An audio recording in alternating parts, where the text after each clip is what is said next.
Чехиянын Брно шаарындагы оорукананын дарыгерлери энесинин мээси өлгөндөн кийин төрөлгөн ымыркай жөнүндө айтып беришти. Адистер мындай шартта баланын энесинин жатынында 117 күн өткөрүү бул өзүнчө бир рекорд дешет.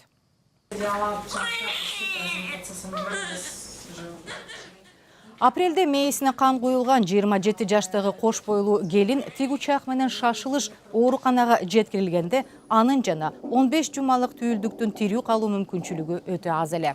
Бирок тагдырдын жазмышы менен 15 августта ымыркай кыз аман эсен жарык дүйнөгө келди. Аянычтуусу бөбөк жетим болуп төрөлдү. Анын энесинин мээси 117 күн мурун өлдү деп жарыяланган. Түйүлдүк өзүн жакшы сезип, өнүгүп жатканын, эч кандай маселе чыкпаганын байкадык.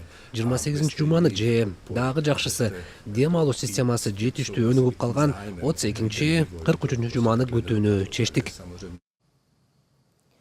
Курсактагы баланын нормалдуу өнүгүүсү үчүн доктурлар аялга күнүгө массаж жасап, буттарын кыймылдатып турушту. Адистер бул өзгөчө окуя экенин белгилешет. Салмагы 2 килограмм, бою 42 сантиметр төрөлгөн кызды атасы, чоң энеси, башка жакындары карап жатышат.